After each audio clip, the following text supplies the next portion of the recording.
Welcome. We are going to get started here in about 2 minutes. We would love to know who's in the room. So if you just take a minute, drop your name and where you're from in the chat, and then we'll get started here in just about a minute or so.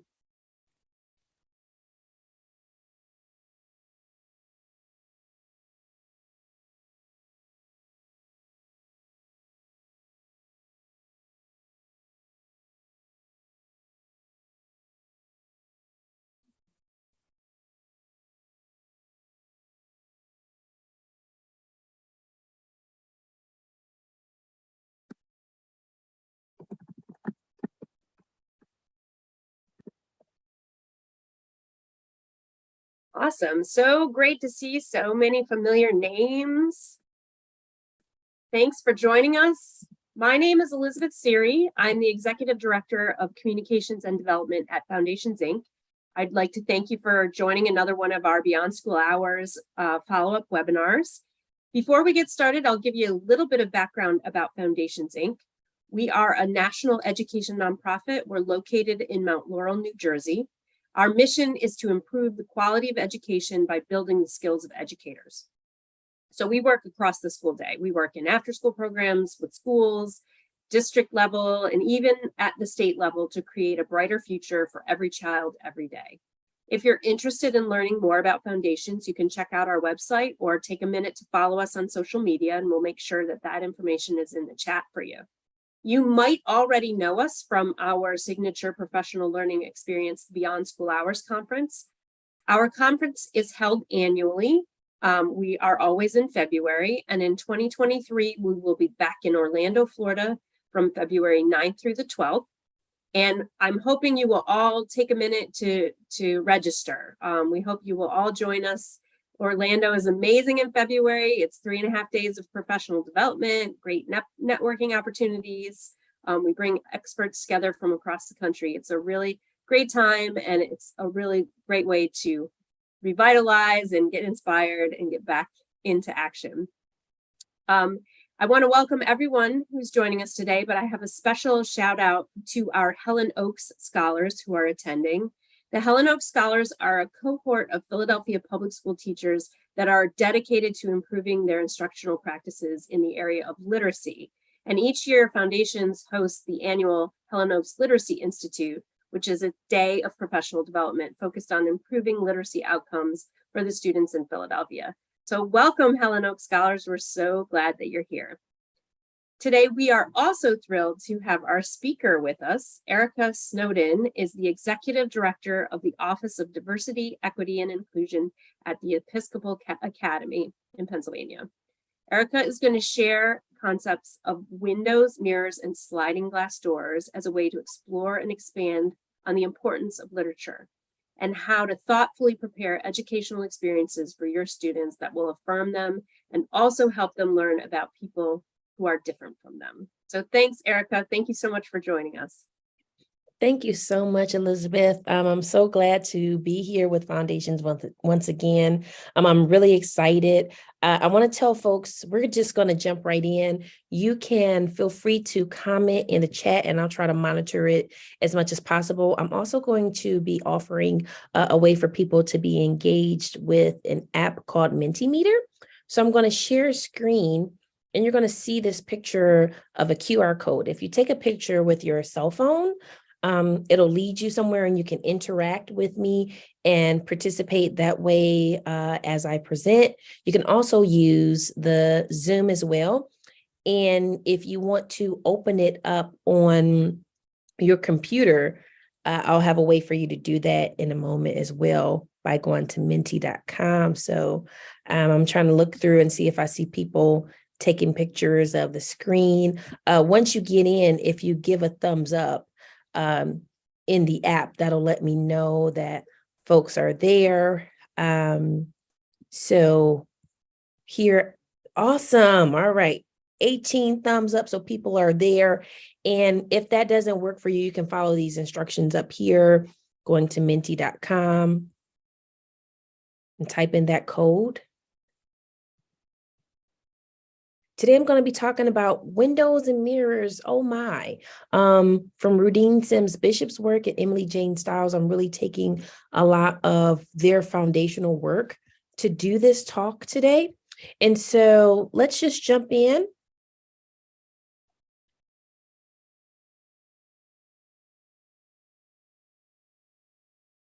All right, so I always like to start with the land acknowledgement. I acknowledge that the land that I'm on, that I sit on today, are the ancestral lands of the Lenape people whose presence and resilience in Pennsylvania continues to this day. If you know whose land you're on, definitely pop that into the chat. And if you're wondering, you can go to that website there, native-land.ca/, and you can find out whose land you're on. I also want to just introduce you a little bit to me, who I am. I'm Erica Snowden. My pronouns are she and they. As Elizabeth said, I'm the executive director of the Office of DEI here at the Episcopal Academy in Newtown, Pennsylvania. I'm also a racial literacy trainer at Lion Story, and this is my 20th year in education. I'm more than a box, so I put a picture of myself there so people can see that I have a whole body. Also identify in many different ways. I'm Black, cisgender, identify as a woman. I'm a daughter, a sister, a mother, a partner, a friend, an educator, a social justice warrior, a novice baker, a karaoke lover, a super taster, a fly nerd, and a learner for life for sure. So I always like to start off with the 4 agreements that come from Glenn Singleton's work in Courageous Conversations. So I'm going to ask today, and give me a thumbs up if you can align with these to stay present and engaged as much as possible online when we're virtual. Speak your truth. You can do that in the chat. You can do that through Mentimeter. Lean into discomfort. Some of this may feel different or maybe not as aligned with your thinking, but lean into that, ask questions, share, talk about it later in conversations. And then the 4th one, expect and accept a lack of closure, that we have an hour together and we won't solve all the things in that hour. And so knowing that that's coming, we prepare for that. And the last one I want to say is that the stories stay and the lessons leave, right? And so if people share personal stories or anything like that, I'm going to ask that folks leave those stories here. And then if you want to go out and talk about a message that you learned from a story or a theme, yes, definitely share that and help to educate others as well. Right. So the first thing I want you to do is think about when you learn to read. It doesn't matter if you enjoyed it or not when you were learning to read, but what's one book you remember when you were learning to read? What's one book you remember? And if you can type that into your Mentimeter or into the chat, that would be awesome. The Giving Tree, beautiful. Are You My Mother? The Light in the Attic, beautiful. Reading Are You My Mother makes me remember just hearing that over and over again, going around and asking, are you my mother? Are you my mother? The Hobbit, Ferdinand, Hop on Pop, awesome. Amelia Bedelia, Dumbo and the Little Engine That Could, yes. Chicka Chicka Boom Boom, yes. The Little Prince, Gingerbread Man, awesome. Rainbow Fish. All right. So I want you to keep that in mind. And you can continue adding them as you'd like, but 1 fish, 2 fish. Yes. So when you think about that, I want you to look at this book here. Do you know this book by these pictures here? It says, see it go. Look, said Dick, see it go. See it go up. Jane said, oh, look, see it go. See it go up. Up, up, said Sally. Go up, up, up. So I see some thumbs up here. Some folks remember this book. They know what it is. This is Dick and Jane. And one of the books, and I see some people are like, so maybe you're in alignment with what I want to share with you about today. But, you know, as we think about Dick and Jane, and we think about this book here, even if you don't know it, but just looking at the pictures, right? What are some messages that we get from this book? Like, what are the messages, whether they are explicit or implicit? What are the messages that this book gives us? What are some lessons we learn from Dick and Jane books? And you can pop those into the Mentimeter.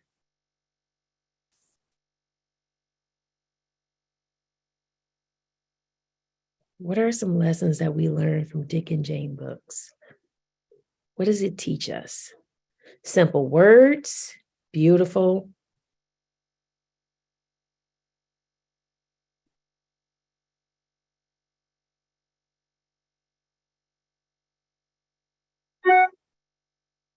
You can tell a story with only a few easy words. Friendship. Awesome. Friendship, simple sentences. Rules. Traditional family structure. I love that. I feel like you're onto something there. Sight words.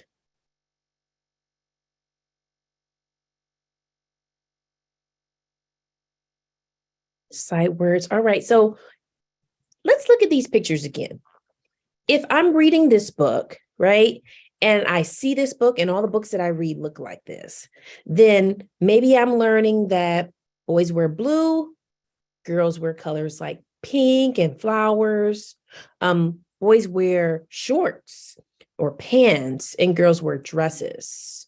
I see people with fair skin. So people with fair skin are worth writing about.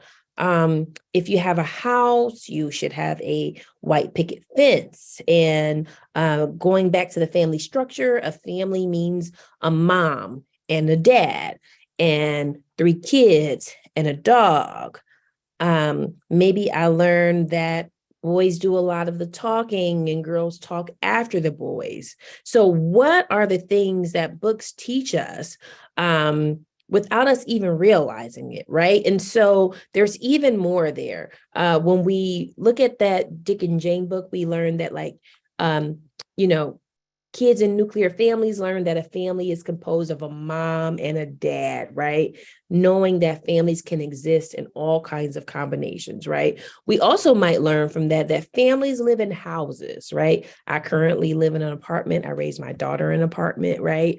People live in different kinds of homes. We might learn that families are abled, right? But different families have different abilities and disabilities. We might learn from that book that families speak this language. They speak English, and this is how they speak it with this kind of stress and this dialect. And these are the words that they use. This is how you dress. These are the holidays that they celebrate.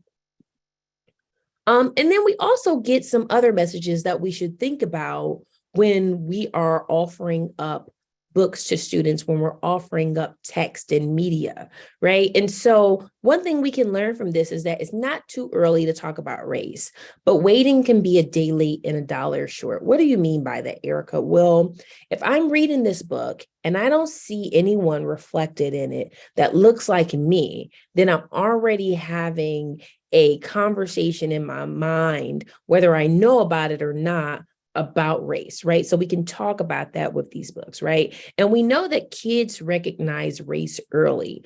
They can develop racial bias or pre-prejudice, which Brittany Hawthorne talks to us about. We see that early in 3 to 5 years, but even research talks about by 6 months, babies look longer at faces that have the same skin tones as themselves than at faces that don't, right? And this is not totally connected to parents because it's all around us. We all swim in that water, right? And then children pick up on the ways in which whiteness is normalized and privileged in US society and other environments. We also know that Black, Indigenous, and other people of color, they have to learn about this early because parents and families and caregivers of students of color teach their children how to function in a racially inequitable society. And they do that while still maintaining racial pride and a positive sense of self, which we often see through affirmations that they share with children.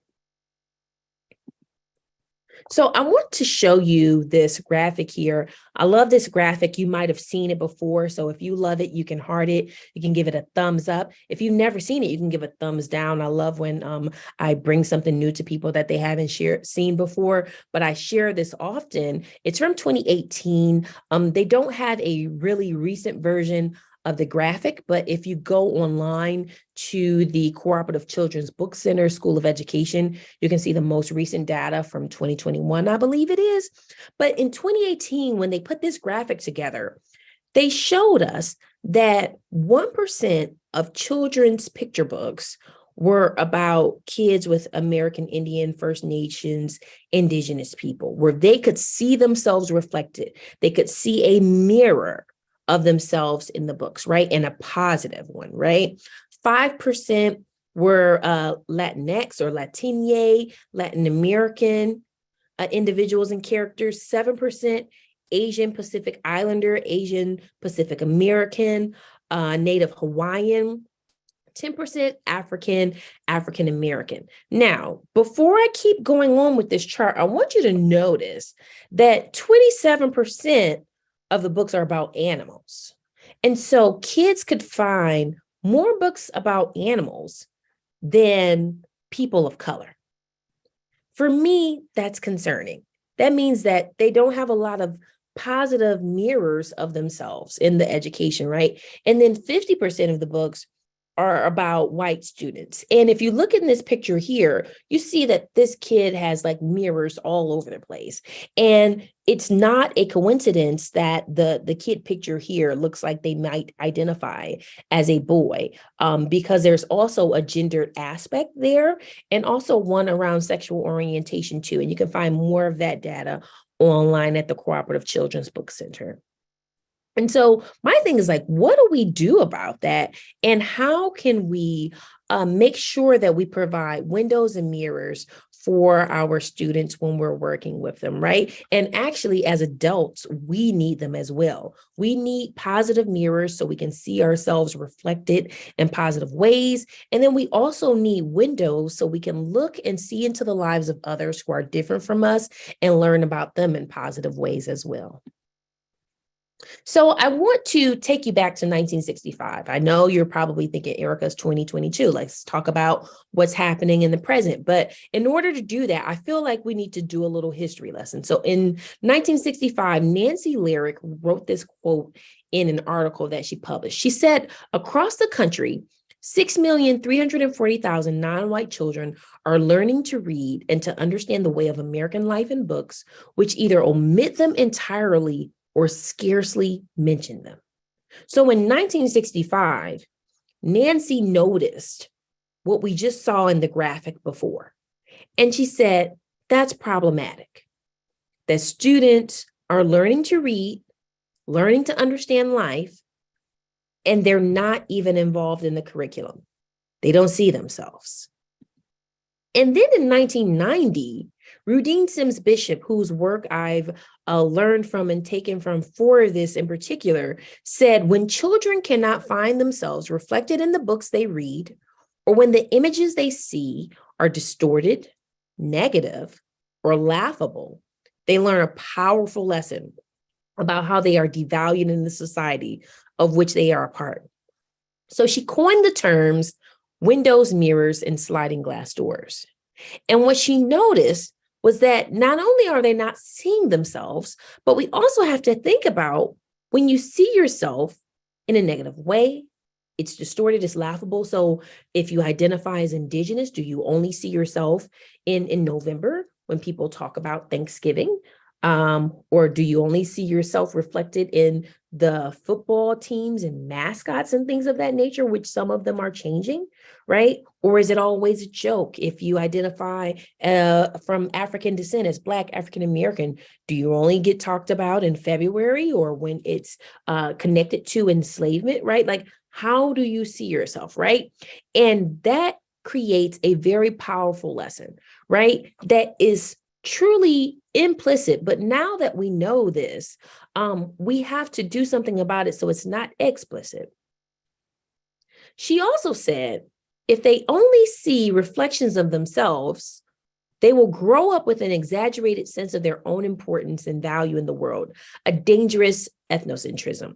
And so you might be saying, Erica, why are you sharing this? Well, oftentimes people go, well, you only want to do this for certain students, or how does this benefit everyone? Well, we don't want children who only see mirrors of themselves and not have the opportunity to learn about others to be puffed up, to have this dangerous ethnocentrism, to be conceited, for lack of a better phrasing and wording, right? And also, we know that there is so much value in diversity, that when you have different ideas and perspectives and peoples from different ways of life coming together, they actually can solve a problem better and have more solutions than the same group with the number of people, with everyone having the same values and perspectives and backgrounds.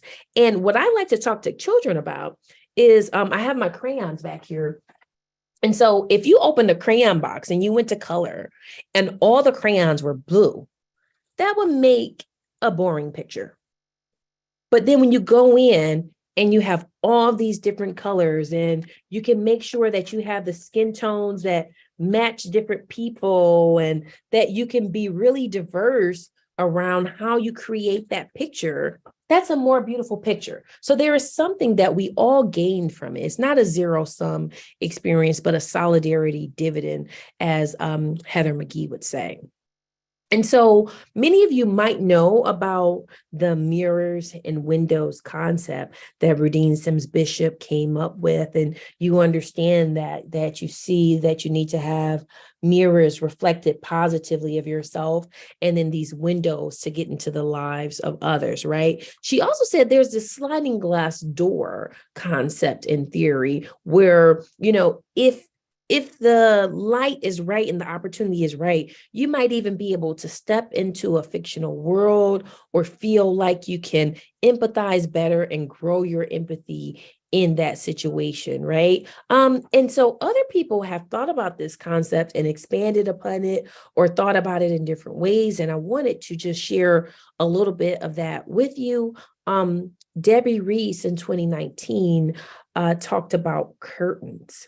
And I love this theory, as she talked about that sometimes there are curtains where you actually might be from a marginalized group, especially thinking about Indigenous folks, and you close a curtain and open it when you decide to, because you want to preserve something for yourself and your own people. Also, you might be protecting yourself from being exploited or misunderstood, appropriated, and things of that nature. So I'm thinking about Indigenous folks when they would participate in powwows and Indigenous dance and things of that nature, and how they have different spiritual traditions and things of that nature. And so if you've heard of some young people these days talking about being two-spirited, and how that's been taken from Indigenous people, and that's rooted in their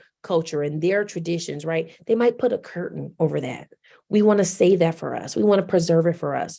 We don't want other people to take it away and use it inappropriately, or as if it were their own, and not give us credit. So that's that curtains, right? And then here, Uma Krishnaswamy in 2019 also talked about prisms, and so how the light breaks up the prism into different colors. And so now if we think about all these different mirrors and windows, that there may be fractals broken up sometimes, and how we create this picture for students. Grace Enrique is talked about in 2021, foggy mirrors, tiny windows, and heavy doors, right? So if you ever watch a show, if you look at a magazine, you read a book, you're out in society, and you look at something, you go like, I think that person might be of color, or I think they might be queer, or I think they might be disabled, but I'm not sure. That's that foggy mirror. And when I think about this, I'm a Game of Thrones fan and a House of Dragons fan and Lord of the Rings. And recently, people have been really upset about the Black characters in Game of Thrones and the Black characters in Lord of the Rings on Amazon Prime. And even recently, Disney dropped their newest trailer for The Little Mermaid, who is a beautiful Black woman with her red hair and her mermaid tail, and people were upset. Oh no, a mermaid cannot be Black, right? A fictional being cannot be Black, but it can have a fake tail. And so we think about this and it can be foggy. We're not sure. Like, can we just name what it is, right? Or sometimes the door is too tiny. And there's just that sidekick in the movie or the one friend in the movie who is of a diverse nature, a different background, a marginalized identity, right? Or maybe it's too heavy. It's so much going on that students and other viewers and partakers of whatever that form of media and text is can't do the heavy lifting that is needed to really look at the diversity that's in that book and really explore the identities of those characters. And then Maria Botello talked about broken windows and locked doors, that sometimes what we're given is broken. It's not a true picture. It might be riddled with stereotypes and microaggressions, and it's not the fullest picture, and it is not in a way that is positive and affirming. Or maybe there are sometimes locked doors where we really don't have enough information to find out about those identities and tell those stories, which I think that's why it's pretty awesome to have people who tell their own stories, and so that they can talk about the diversity of who they are, having embodied that identity, right? And then we get this understanding that no people, no group is a monolith, right? Everyone is different and diverse, and there's intersectionality at play. So what are the benefits of mirrors and windows? Well, reading can be used as a form of self-affirmation. The posters that you use, the games, the videos that you share with children, the names that are in the homework assignments that they are doing, the speakers that come in, the people who come and teach them. It's all self-affirmation when you have these positive mirrors and windows, right? Again, it's a solidarity dividend, not a zero-sum game. Everyone benefits, right? It's not about what I lose, but it's about what we all gain. Also, in mirrors and windows, especially in reading, we get to see the variation of the English language and authenticity of language. So I remember when I was introduced to Beloved in 8th grade at my school in Detroit, Michigan. And when I started to read the way Toni Morrison brought the characters to life and wrote about them, I immediately recognized that dialect because it was similar to what my grandparents spoke.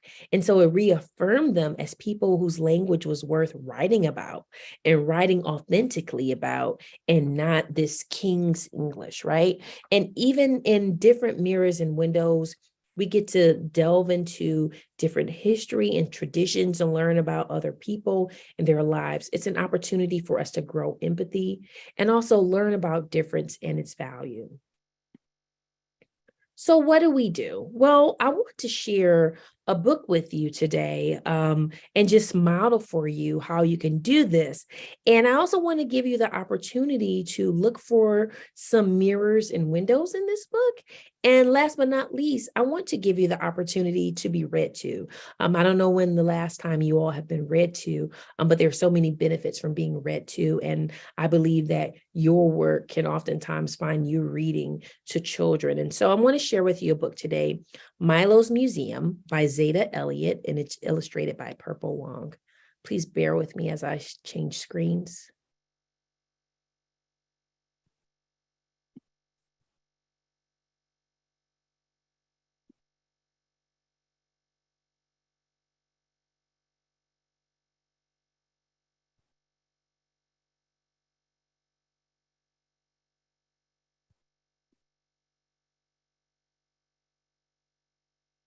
All right, here we go. Been using Zoom for a long time, but some things are still a little tricky. Milo's Museum by Zeta Elliott, illustrated by Purple Wong.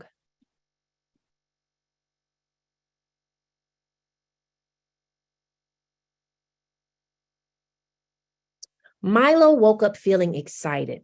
Today, her class was going to the museum. Mommy and Daddy had to work, but Papa went along as a chaperone. When they reached the museum, Milo's teacher told the class that their tour guide was called a docent. A docent is a person who teaches us about what's inside the museum, Miss Lou exclaimed.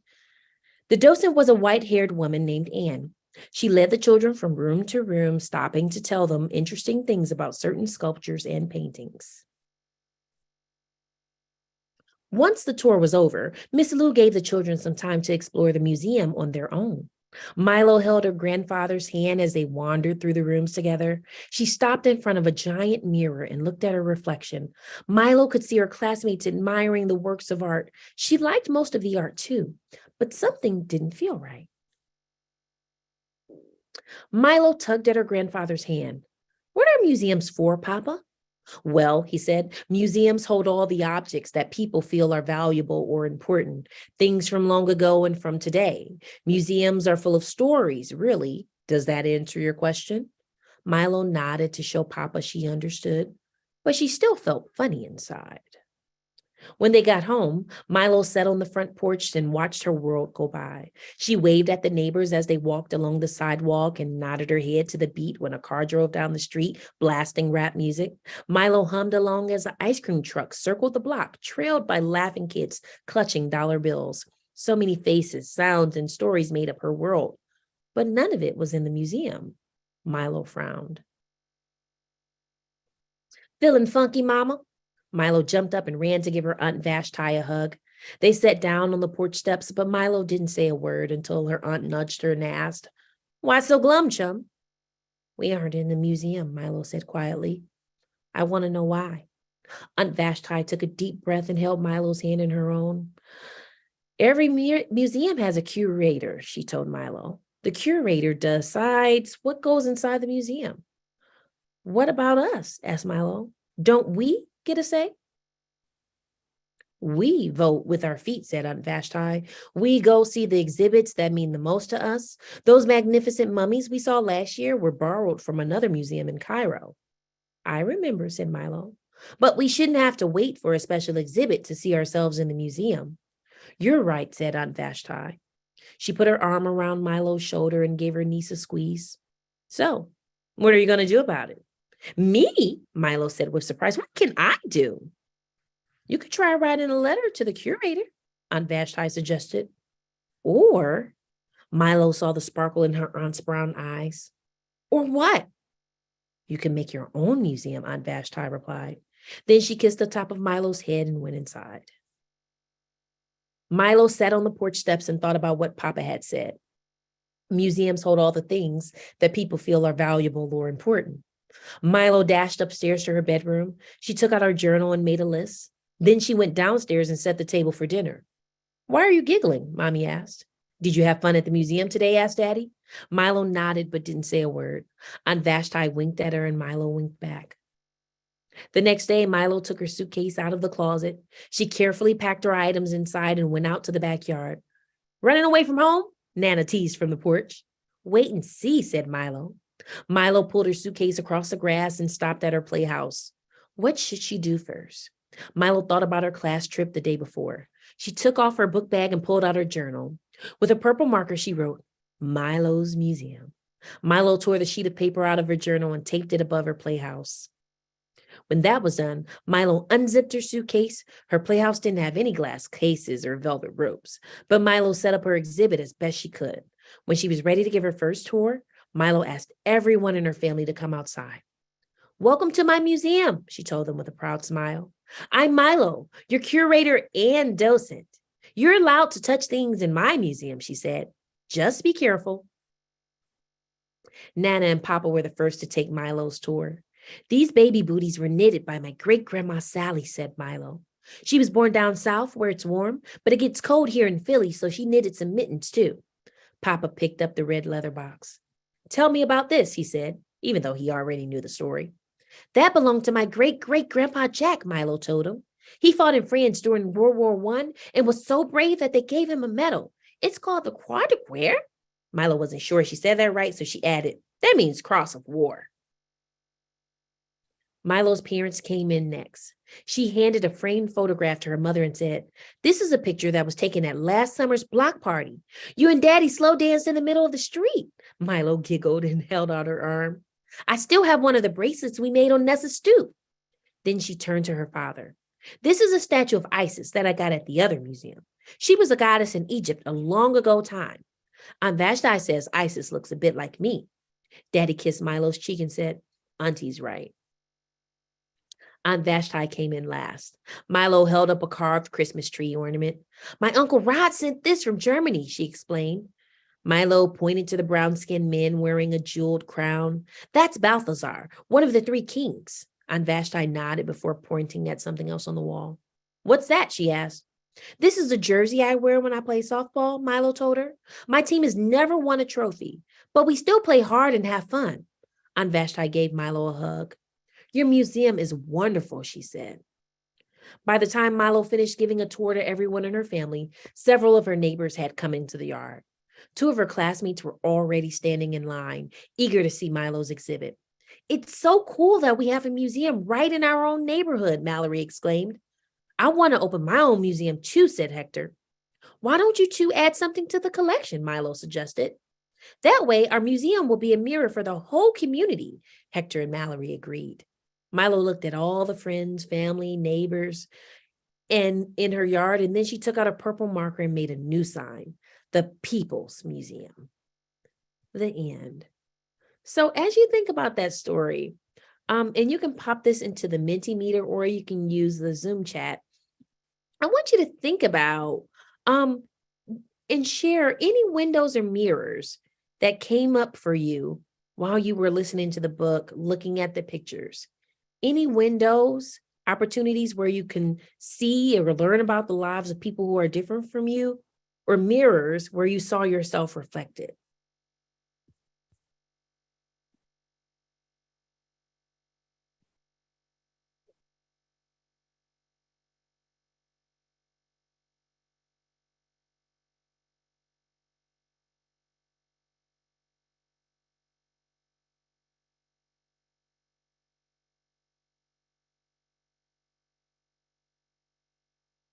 Feel free to use the chat or to pop it into the Mentimeter.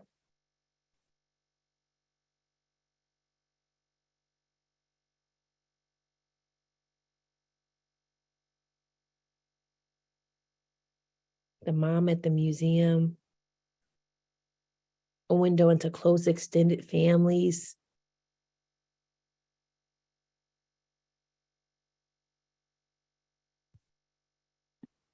Remembering museum exhibits I saw as a child.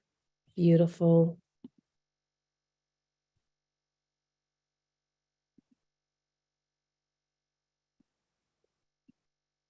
See some things in the chat here. Mirrors, not seeing myself reflected in museum exhibits, acceptance, subservient roles.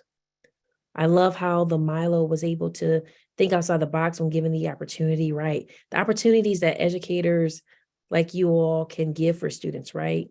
The ancient Egyptian mummies, the family of the main character. It reminded me of the time I took my daughter to the Great Blacks and Wax Museum. Mirrors, because I can recall the same feelings. Windows, because we are intentional about taking our children to see themselves beautiful. Mirror, Milo's experience with not seeing themselves in the museum. Curtains, not receiving credit. Yeah. When I first visited a museum, I didn't know what a docent was. Beautiful. A mirror, creating make-believe acts with the neighborhood kids. Yeah. Having that one family member to talk to about what's affecting me in society. Oh, I love this in the chat. The opportunity to meet a child where they are at. What does life look like for them? What's important to them? Giving perspective to what society educates us on and how our voices can be heard. And if not, doing something about it. Yeah, similar feeling of visiting the African American Museum for the first time. Beautiful. I mean, I love reading all these things, and I love sharing this book with folks because I always get different avenues into people's perspectives and what they notice and what they see. And I was reading it recently, and I was reminded how in my family, even though I had a pretty nuclear family, as they would say, I was raised in the household with my mom and dad who were married. They both worked. And so I had a babysitter, like a nanny, and my grandparents lived across the street from me. And so they would sometimes come on the field trips. And so I had never made that connection until recently. Someone else said the same thing. And so I really love that mirror of having this extended village, this extended family. As a child, I never thought my family history was of value to be put in a museum. Where did you get the digital version of Milo's museum? Great question. So I have to tell you that I made it myself. So I had to learn a lot when Zoom came along because of COVID. And so if you take pictures of the pages I have an iPhone, but I think you can do this on any phone, take pictures of the pages of a book in the order, and your phone can make it a PDF. And then you just email it to yourself and you have it. And so that was the way that I was able to continue to share stories and do things throughout COVID. And it has really been great to do that and has expanded my process so much. Thank you for asking. So as we think about these things, I want to just do a little go around, and I'll also put it in the Mentimeter. But if people want to come off mute and share, that's more than welcome too. I'm just thinking about what's one takeaway that you have from this book. So what's one word or phrase or sentence? And we have some in the chat already, but if you just think about it right now, what's one word, one phrase, one takeaway, one sentence from this book? Diversity. Beautiful. Thank you.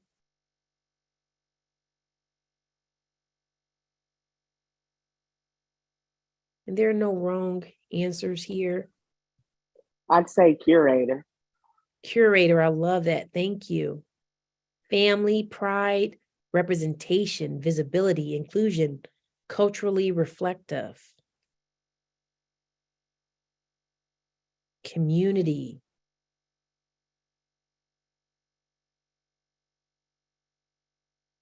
Anybody else want to come off mute and give voice? Strength.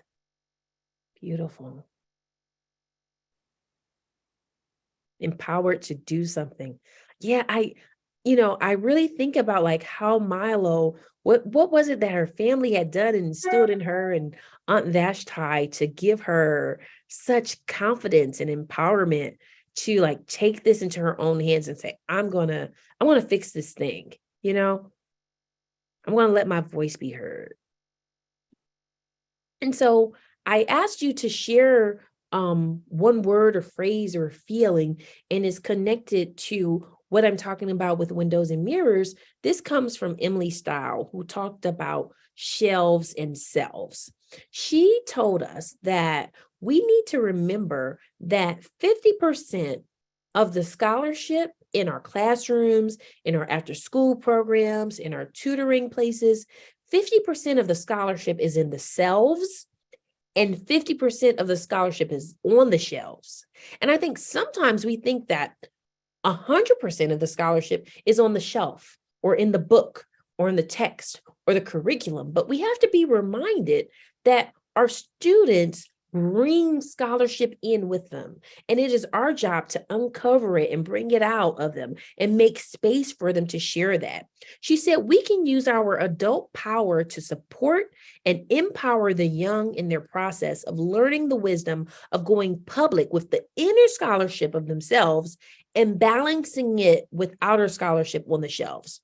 And in this fashion, each generation takes its turn, stitching its patches of knowledge into the quilt of human truths. So I feel like no matter what the subject is, no matter what you're doing, there is 50% of the scholarship that's inside of the participants. And that goes for adults too, right? So that when we come into something right now on this webinar, I'm just sharing 50% of the scholarship right now. The other 50% already came out in some of the things that you all shared, what you're not sharing, what you're thinking about in your mind, maybe what notes you're taking, your experiences, right? And that shelves on themselves, we can do some things in order to make sure that we balance that, right? We can offer a discourse of potential, we can surface student stories, and then we can also try to balance multiple voices, right? And I did that today sneakily, I hope, to try to model for you, right? So when I asked you what's one book you remembered when you were reading, that allows for a discourse of potential for you all to bring yourselves into the room, right? It's not your favorite book because that could be hard, right? And if you didn't like reading, then that creates a whole new circumstance, right? But like, what's one book you remember that everybody has value, something to take off of their self shelf and bring into this classroom today, right? And then how do we surface student stories, right? Where can you see yourself in this book? Where did you see some mirrors and some windows? What's something you would want to change in your world, right? How do you offer space for students to surface and uncover their own stories and bring them into the classroom, into the learning place to offer that self and allow it to go on the scholarship with the shelf as well, right? And then balancing multiple voices, right?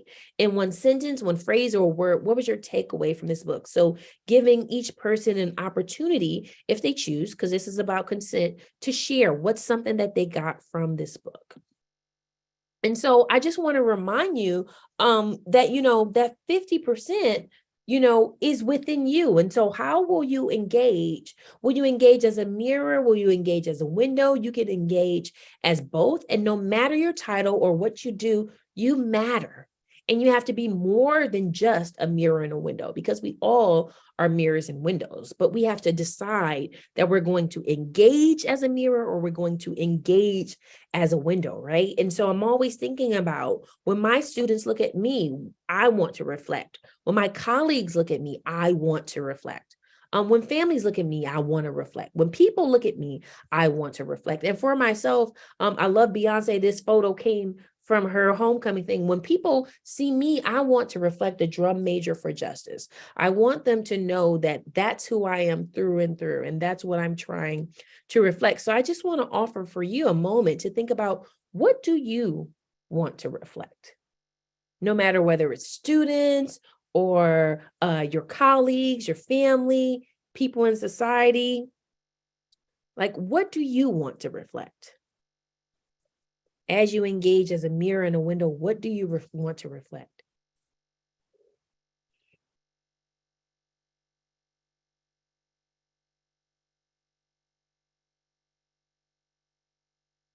And if you want to give voice to this or drop it in the Zoom chat, you can also do that as well. I'll monitor that as well.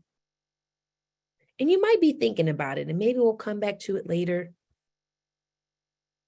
What do you want to reflect?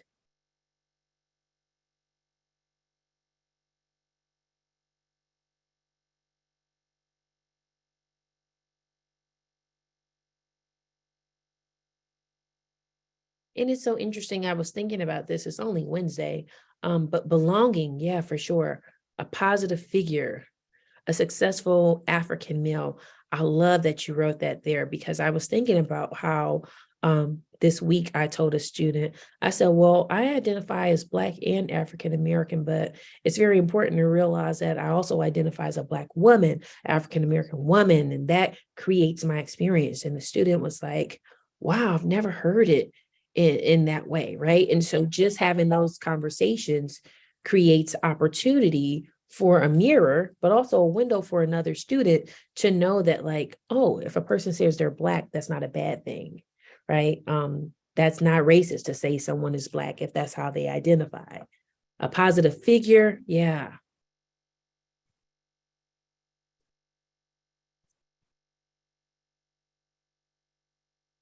So as you all think about this, that's the end of my actual presentation, and you all will have access to this that I've shared with the foundation's crew, so that if you want, you can have that. I love that diverse books list that was popped in there for sure. Thanks for doing that, Elizabeth. I want to offer some time if people have any questions, thoughts, comments, please feel free to unmute and share or use the raise hand function so we can call on you and you can share. I'm also monitoring the Zoom chat. I love this. People bring their perspectives and experiences with them to books and learning activities. Yeah, for sure.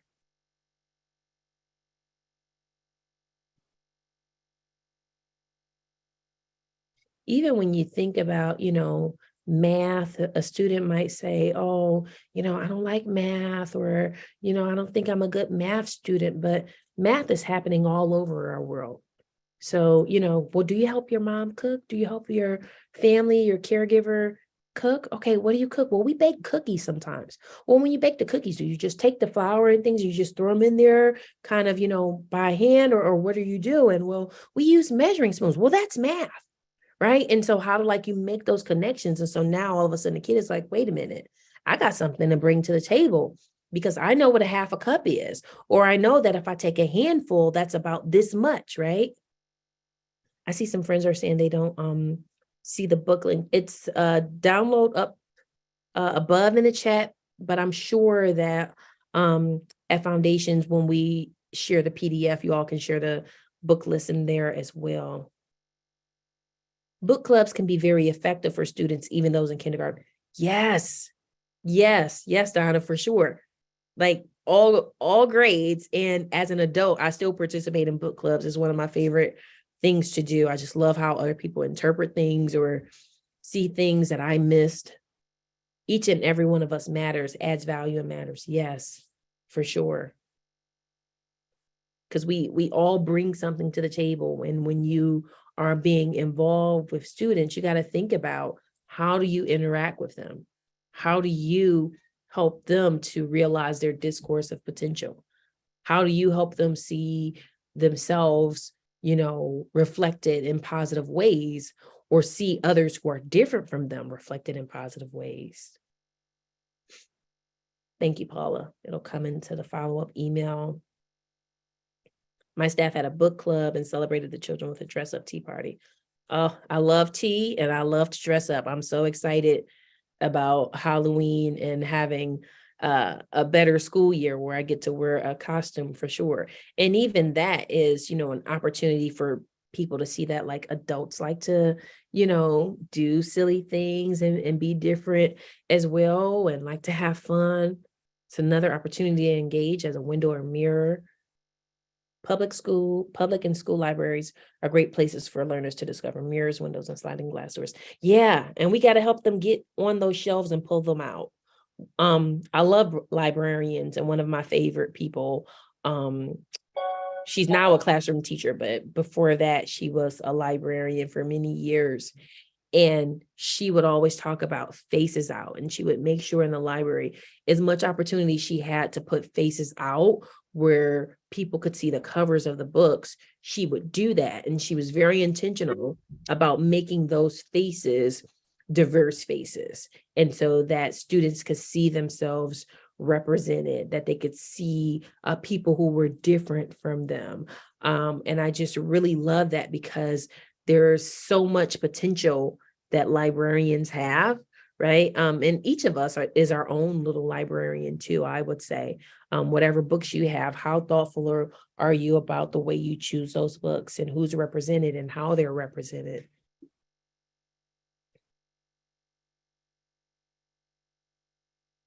Any other thoughts or questions?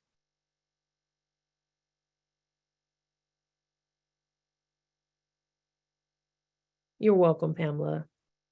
Yeah, I love librarians. I do. And I have 3 librarians at my new school, which is amazing. I've never experienced, and they've all been helping me already and have different book displays that they put out for Hispanic and Latino Heritage Month, and also helped me to curate my own. And so it's really been a great partnership already. Intentionality and inclusivity in book selection, for sure. Yeah.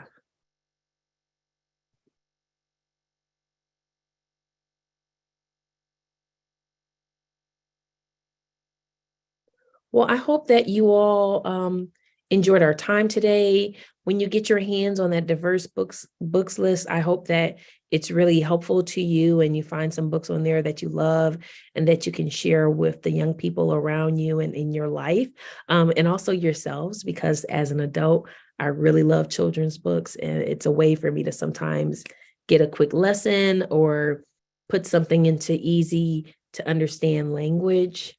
And so happy to be here and thankful again to Foundations for partnering with me and having me here, and for all the work that the organization and you all, who are, probably the biggest part, because without you all the work couldn't be done. Just thank you for being here and giving the time to continue to learn so that we can create a better world.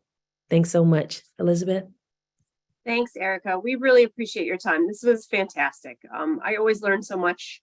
And I really appreciate you helping us think about how we can make sure all our students feel seen and are a part of our classrooms. Thank you all for taking the time this hour out of your day. Some of you, it might be a holiday, so we appreciate your time today. I hope you will check out our webinar series. Paula put some information in the chat. We're doing these professional development sessions every Wednesday. They're free. Tell your friends. We always have amazing presenters like Erica. If you haven't had a chance to register for the Beyond School Hours Conference, we encourage you to also do that. Registration is open, and we are looking forward to a great time in February in Orlando, Florida. 3.5 days of professional development, amazing presenters, lots of opportunities to network. I want to thank the Helen Oak Scholars again for attending today. If you are a scholar and you're here for the extended networking session, go ahead and drop your name in the chat. Paula is putting together the breakout sessions, and we want to make sure that we don't miss anybody. And again, we thank you all for your time. It's been another great webinar. Take a minute to fill out the feedback survey, and we'll see you all again next week. Thanks, everybody.